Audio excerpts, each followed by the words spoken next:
नमस्कार, आप सभी का स्वागत है हमारी आज की इस वीडियो में। आज की वीडियो में हम आपको कबीरदास जी के दोहे के बारे में बताने जा रहे हैं। साथ ही साथ उस दोहे का अर्थ, उसके पीछे की शिक्षा और साथ ही साथ उसका गहरा विश्लेषण करने की पूरी कोशिश करेंगे। तो चलिए सबसे पहले हम आपको उस दोहे के बारे में बताने जा रहे हैं, जिस दोहे के बारे में हम इस वीडियो में चर्चा करने जा रहे हैं। तो संत कबीर जी का दोहा कुछ इस प्रकार है। बागो ना जा रे ना जा, तेरी काया में गुलजार, सहस कंवल पर बैठ के तू देखे रूप अपार। जी हाँ, यह दोहा हमें यह संदेश देता है कि आत्मा या ईश्वर की अनुभूति के लिए बाहरी आकर्षणों, भौतिक वस्तुओं और सांसारिक स्थानों में जाने की आवश्यकता नहीं है, बल्कि यह कह रहा है कि तुम्हारी अपनी आत्मा, तुम्हारा अपना अस्तित्व ही एक गुलजार यानी खुशियों से भरा बाग है। जब तुम अपने अंतर मन में झांकोगे और अपने वास्तविक स्वरूप को पहचानोगे, तो तुम्हें परमात्मा का अनंत, अपार और विराट रूप दिखाई देगा। सहज कमल पर बैठ के का अर्थ है कि हजारों कमल के फूल पर बैठकर या उनके ऊपर ध्यान केंद्रित कर तुम अपने अंदर की दिव्यता को देख सकते हो। यह प्रतीकात्मक भाषा है कि आत्मा का ध्यान और ध्यान केंद्रित करने के लिए ईश्वर का दर्शन संभव है। तो अब हम आपको इस दोहे का गहरा अर्थ और साथ ही साथ उसके पीछे की शिक्षाओं के बारे में बताना चाहेंगे। आत्मा का परमात्मा से अभिन्न संबंध। जी हाँ, कबीर जी कहते हैं कि बाहर की दुनिया, भौतिक वस्तुएं और भव्य स्थल ईश्वर की शक्ति और रूप का प्रतिनिधित्व नहीं है, बल्कि ईश्वर का विराट स्वरूप हमारी आत्मा के भीतर ही विद्यमान है।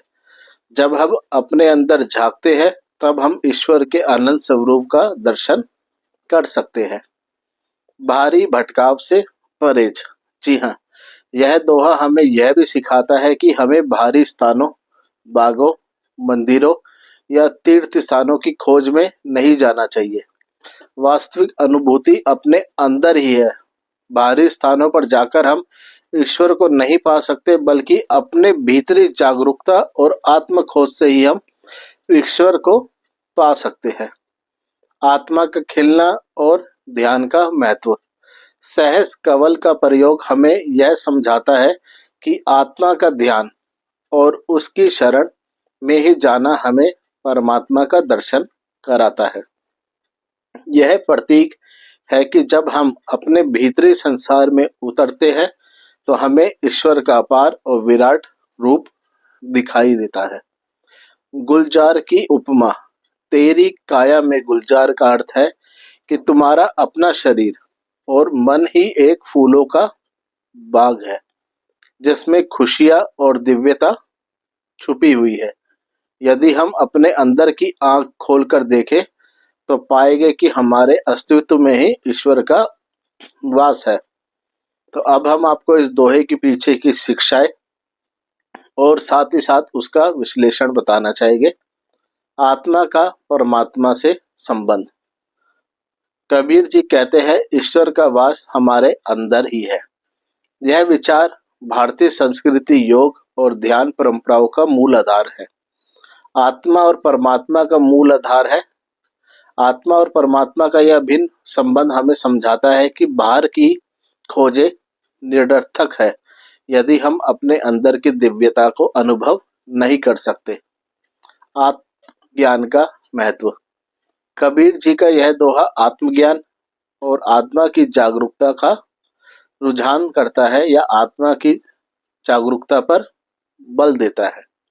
जब हम अपने भीतर की गहराइयों में उतरते हैं, तब हमें ईश्वर का विराट और अपार रूप देखने का अवसर प्रदान होता है। सांस्कृतिक और दार्शनिक संदर्भ। यह दोहा भक्ति और संत परंपरा का महत्वपूर्ण हिस्सा है। कबीर जी इस दोहे में यह संदेश दे रहे हैं कि बाहरी पूजा पाठ से अधिक जरूरी है आत्मा का शुद्धिकरण और उसकी जागरूकता। यह विचार भारतीय संत परंपरा के अनंत विचारों से मेल खाता है कि ईश्वर का बाहरी अंतर्मुखी साधना से ही मिलना या उनको पाना संभव है। ध्यान और आत्म साक्षात्कार। जी हाँ, सहज कवल का प्रतीक ध्यान, योग और आत्म साक्षात्कार का प्रतीक है। जब हम अपने भीतरी संसार में जाकर अपने आत्म तत्व का अनुभव करते हैं, तब हमें ईश्वर का विराट रूप दिखाई देता है। यह अनुभव सांसारिक सुखों से ऊपर का है, जो हमें शांति और आनंद प्रदान करता है। अब हम आपको इस दोहे के अंदर छुपी कुछ शिक्षाओं के बारे में बताना चाहेंगे। आत्मा का जागरूकता। जी हाँ, आत्मा का ध्यान और जागरूकता ही ईश्वर का मिलन या ईश्वर से हमें उसकी खोज कराती है। बाहरी खोज से परहेज। बाहरी स्थानों में जाने की बजाय अपने भीतरी संसार में खोज करनी बहुत आवश्यक है। अंतर में ही ईश्वर का वास। ईश्वर का विराट स्वरूप हमारी आत्मा में ही विद्यमान है। ध्यान और ध्यान केंद्रित करना। ध्यान से ही हम अपने ध्यान की दिव्यता को देख सकते हैं। सच्चे ईश्वर का अनुभव। जी हाँ, सच्चा ईश्वर हमारे भीतर ही है, वो बाहर नहीं है, ऐसा इस दोहे में संदेश दिया गया है। तो इस दोहे से जो निष्कर्ष निकलता है, यह दोहा कबीर जी का एक गहरा संदेश देता है कि ईश्वर या परमात्मा का असली दर्शन बाहरी जगत में नहीं, बल्कि अपने भीतर स्वभाव और आत्मा में ही विद्यमान है। हमें अपने अंदर झांकना चाहिए, अपने अंदर की दिव्यता को जागरूक करना चाहिए, तभी हमें गुलजार की तरह अपार और विराट दिव्य अनुभव प्राप्त होगा। यह विचार हमें जीवन में संतुलन, आत्मज्ञान और अंतर्मुखी साधना की ओर जाने को प्रेरित करता है।